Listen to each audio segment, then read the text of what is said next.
Bismillahirrahmanirrahim. Assalamualaikum warahmatullahi wabarakatuh.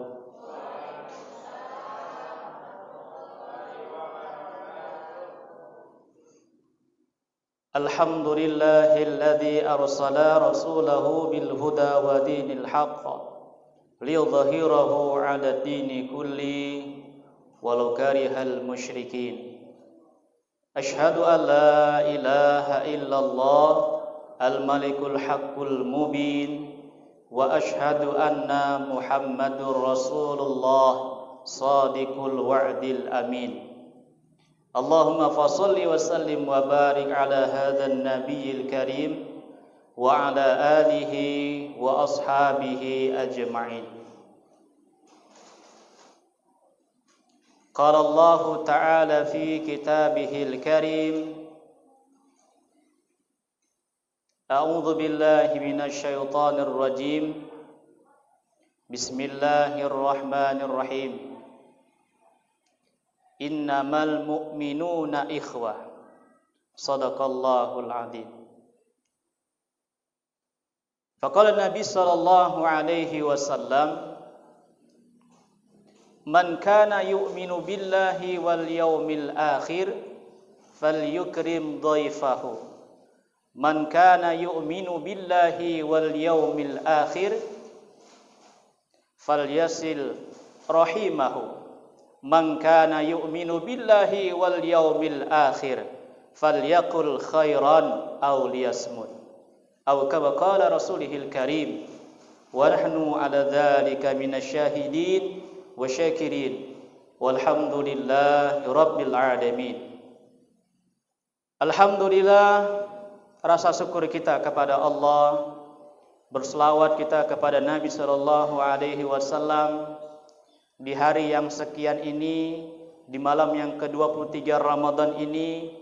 Allah Subhanahu wa taala masih memberikan kasih sayangnya kepada kita sehingga kita bisa berhadir di dalam masjid yang mulia ini, yang mana masjid merupakan rumah-rumah Allah di muka bumi, yang masjid merupakan tempat yang paling disukai Allah di muka bumi ini. Alhamdulillah, kita masih diberi kesehatan oleh Allah, diberikan kesempatan oleh Allah mengabdi, berzikir, bertafakur, bahkan mendengarkan tausiah, hadir dalam majelis ta'lim, hadir dalam majelis ilmu. Karena inilah jalan, salah satu jalan kita dimudahkan Allah masuk ke dalam surganya Allah Subhanahu wa ta'ala. Amin ya rabbal alamin. Bapak Ibu hadirin yang dirahmati oleh Allah Subhanahu wa ta'ala, Allah Subhanahu wa ta'ala telah menciptakan umat Islam. Semuanya ini ada dalam keadaan bersaudara. Walaupun kita dari negeri mana berasal, kalaupun kita ada orang yang berkulit hitam, berkulit putih, bermata sipit, bermata belok macam jengkol, semuanya bersaudara kalau ada kalimat la ilaha illallah Muhammadur Rasulullah dalam hatinya. Itu adalah saudara kita. Walaupun dia berasal dari negeri Amerika, dari Eropa, dari India, dari Belanda, dari Indonesia, dari Malaysia, dari Cina mungkin, karena dalam hatinya ada kalimat la ilaha illallah, maka itu adalah saudara kita, hadirin yang mulia. Kalau sudah saling saudara, maka akan timbul yang namanya kasih sayang, hadirin yang mulia.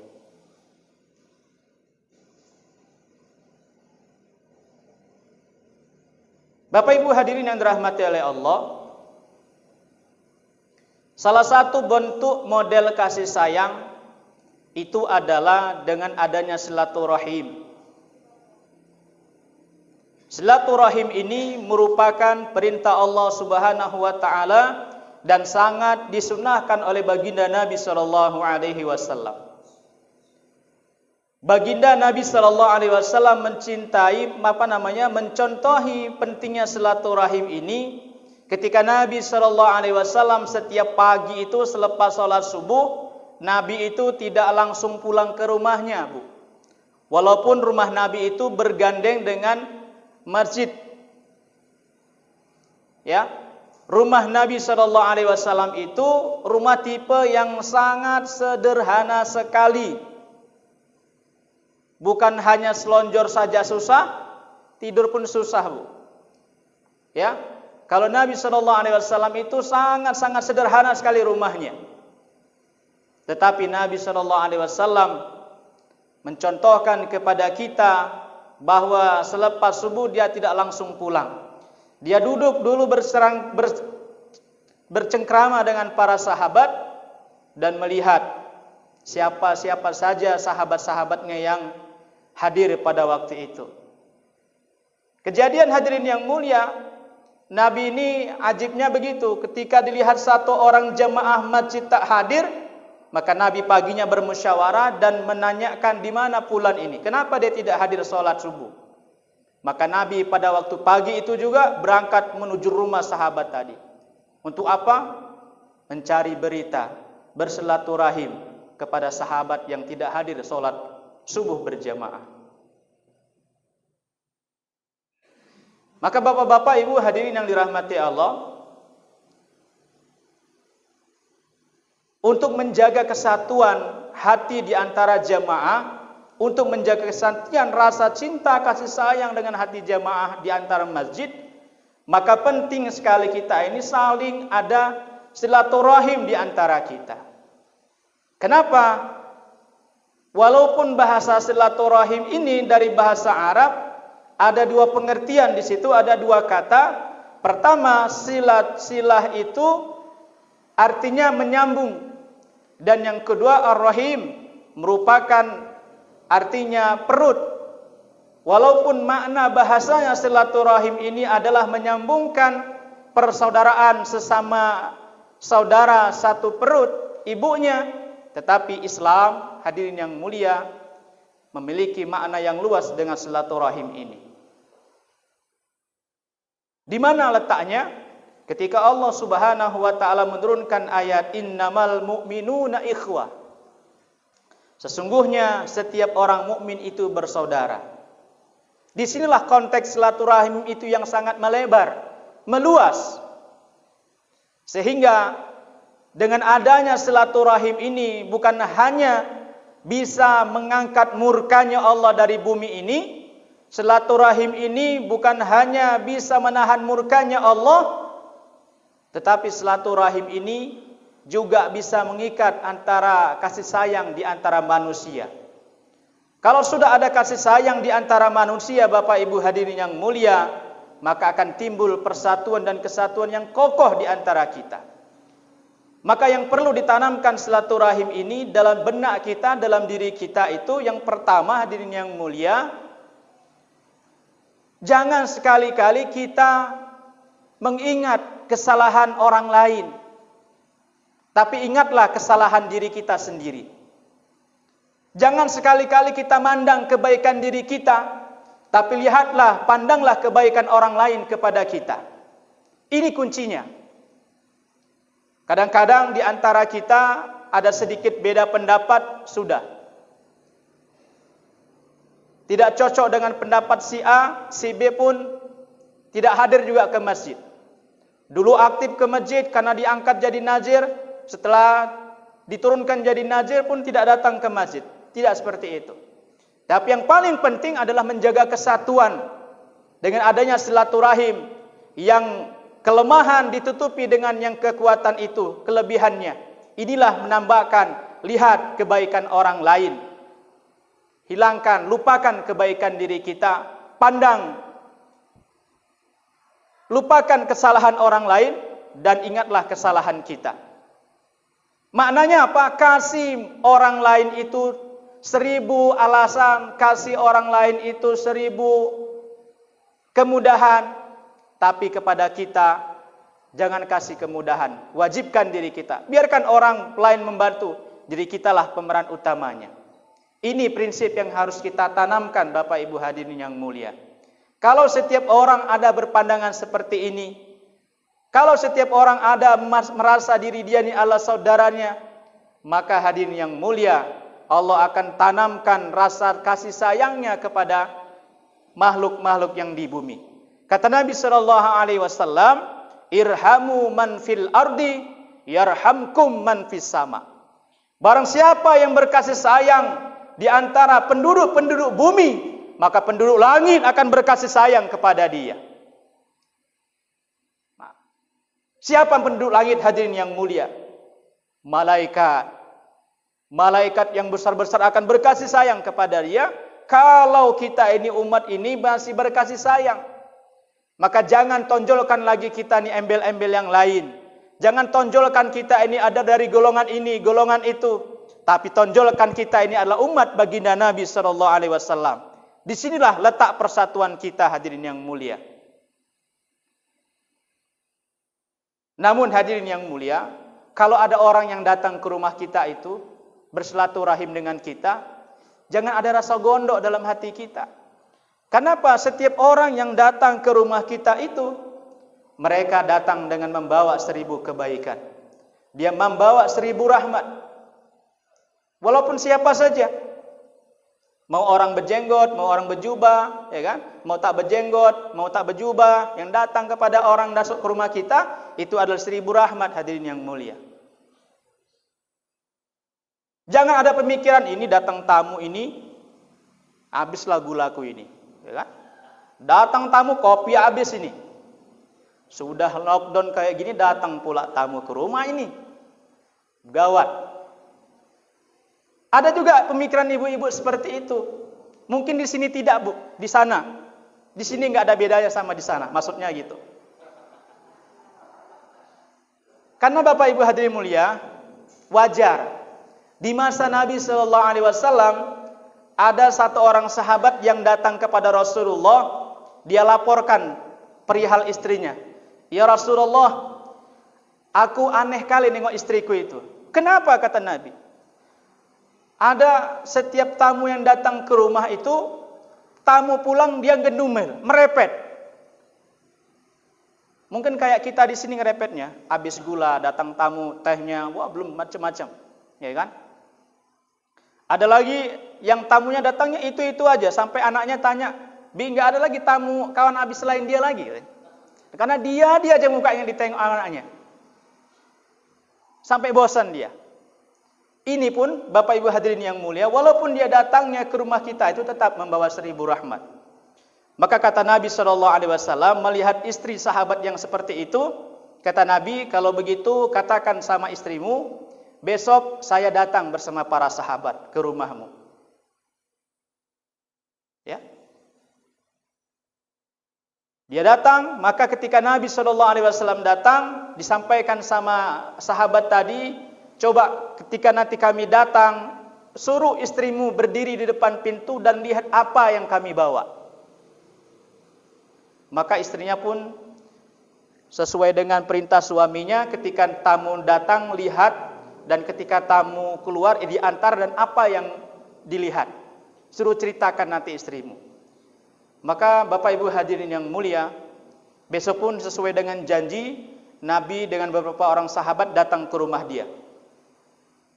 Ketika sampai di depan pintu rumah, istrinya pun berdiri melihat, ternyata dalam pandangan istrinya, Rasulullah dan para sahabat itu membawa begitu banyak makanan, begitu banyak membawa oleh-oleh masuk ke rumahnya, sehingga rumahnya penuh dan penuh dengan wewangian, penuh dengan seperti banyak bawa oleh-oleh.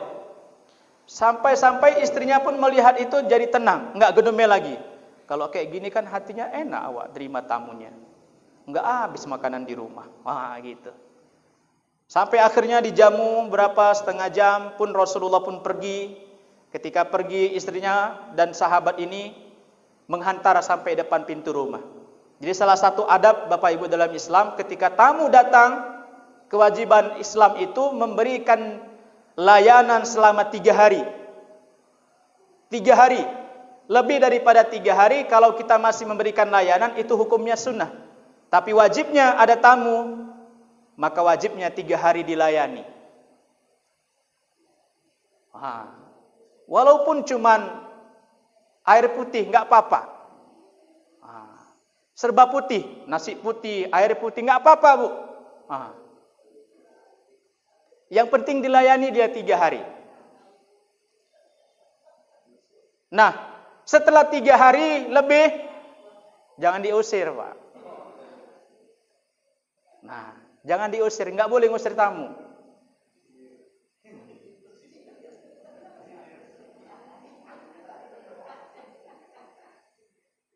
Yang datang mertua pula dari jauh dari kampung sana, udah susah-susah dia datang lewati pos-pos di sana, datang ke rumah awak, masa awak usir mertua pula, kan nggak cocok. Sebulan pula dia di sini. Maka akhirnya setelah tamu keluar itu, adab dalam Islam itu dihantar tamu tadi itu sampai ke depan gerbang pintu rumah kita. Ini adabnya. Nah, hadirin yang mulia, ketika Nabi SAW keluar dari rumah sahabat tadi itu, maka dilihatnya tiba-tiba ada ular yang keluar dari rumah, ada kalajengking yang keluar dari rumah, ada lipan yang keluar dari rumah. Bukan lipan Medan Kiro sana, Bu, ya, Pak. Ada juga yang di Medan Kiro namanya lipan, manusia. Enggak dia. Begitu. Maknanya apa, hadirin yang mulia? Ketika tamu itu datang, dia membawa 1000 rahmat ke rumah kita. Rahmat ini bukan cuman makanan, minuman, duit, bukan. Rahmat ini adalah kasih sayangnya Allah Subhanahu wa taala. Itulah silaturahim. Makna silaturahim ini, ar-rahim itu berasal dari kata rahman, artinya kasih sayang. Dan kasih sayang Allah Subhanahu wa taala ini diberikan oleh Allah Subhanahu wa taala satu di dunia ini, sisanya nanti diberikan Allah Subhanahu wa taala 99 lagi kasih sayang Allah diberikan nanti di akhirat. Satu saja di dunia ini dibagi-bagi kepada seluruh makhluk. Diberikan kepada kasih sayang seorang ibu kepada anaknya, seekor hewan kasih sayang kepada anak-anaknya. Begitu. 1% saja ini diberikan kepada makhluk, 99% nanti miliknya Allah Subhanahu wa taala. Nah, ketika tamu keluar tadi ini sudah datang membawa kebaikan, keluar ternyata semua keburukan dalam rumah, energi negatif dalam rumah, aura-aura negatif dalam rumah, kecuali aura kasih nggak ikut dia. Aura negatif yang keluar dari rumah. Keluar dia. Keluar bersama tamu itu. Makanya jangan karena kita menolak tamu. Silakan, kalaupun kita tidak bisa menghidangkan ayam panggang, air putih pun jadi. Ya kan? Apalagi dekat lebaran. Semua orang lebaran senang dengan tamu, berlomba-lomba. Cuman masalahnya hidangan yang disediakan rata-rata lontong semuanya. Sampai-sampai pun mukanya udah kayak lontong juga. Maunya diganti, dijatah. Kalau dari Gang Rambutan, Bapak ini lontong, sebelahnya lupis, sebelahnya cenil, sebelahnya roti jala, kalau bisa. Ya. Tapi karena Indonesia ini sangat-sangat tradisinya luar biasa, ya kan? Senang dengan yang namanya lontong, maka rata-rata pun masakannya lontong. Mudah-mudahan, walaupun begitu, itu membawa kebaikan. Makanya hadirin Bapak Ibu yang dirahmati oleh Allah Subhanahu wa taala, silaturahim ini harus kita bina dari sekarang. Kadang-kadang jarangnya silaturahim, ya kan? Banyak dari telepon, dari WA, dari telepon. Nggak bisa ini pakai PC saja pun jadi. Lama-lama sudah mulai berkurang, Pak Bu. Kenapa berkurangnya? Yaitu tadi 1000 rahmat nggak masuk ke rumah. Jadi walaupun kita tiap hari jumpa di masjid, nggak apa-apa kita datang ke rumah dia. Apalagi lihat jemaah Masjid Babus Salam yang tidak hadir, sholat isya, sholat subuh nggak hadir, 2 hari, 3 hari nggak hadir, dia datangi, Pak. Silaturahim. Ini menjaga kesatuan hati kita di antara masjid. Kalau sudah masjid sudah bersatu, disinilah powernya umat Islam itu adalah masjid. Karena Nabi SAW membangun negara, membangun khilafah itu berasal dari masjid. Ketika semua solid, satu jemaah di masjid itu solid, maka akan terbangunlah negara, terbangunlah semuanya. Bahkan hadirin mulia, kalau masjid itu sudah sejahtera, maka rakyat atau jemaah-jemaah sekitar masjid, umat Islam di sekitar masjid ikut juga merasakan sejahtera. Contohnya di mana? Contoh zaman dulu di Masjid Nabawi zaman Rasulullah. Contoh yang sekarang mungkin di Jogokarian, Yogyakarta. Nah, sekarang kita ini belajar, walaupun awalnya penuh dengan pengorbanan, tapi hasilnya sungguh luar biasa. Dan mudah-mudahan di bulan Ramadan ini kita senantiasa diberi hidayah oleh Allah Subhanahu wa taala. Kita tingkatkan kasih sayang di antara kita. Apalagi ini masa lockdown, kita perhatikan, kita rajin silaturahim. Mungkin ada tetangga kita yang makannya cuma ikan yang berkepala 2. Ya kan, kita makan kepala 1, dia sudah makan kepala 2. Kadang-kadang tak makan ikan pula lagi. Ya kan? Kita perhatikan. Karena tidak beriman, la yu'minu, tidak beriman di antara kalian apabila tetanggamu kelaparan malam itu sementara kalian tidur dengan nyenyak. Kita perhatikan Bapak Ibu hadirin yang mulia. Karena kita hidup di dunia ini tidak sendirian. Kita hidup di dunia ini ada saudara kita kiri dan kanan. Ya kan? Dan kita masuk surga pun tidak sendirian, berbondong-bondong. Ya, mudah-mudahan tausiah singkat ini memberikan manfaat bagi saya dan kita semua. Barakallah. Yang baik datang daripada Allah. Subhanakallahumma wa bihamdika asyhadu an la ilaha illa anta astaghfiruka wa atubu ilaik. Wassalamualaikum warahmatullahi wabarakatuh.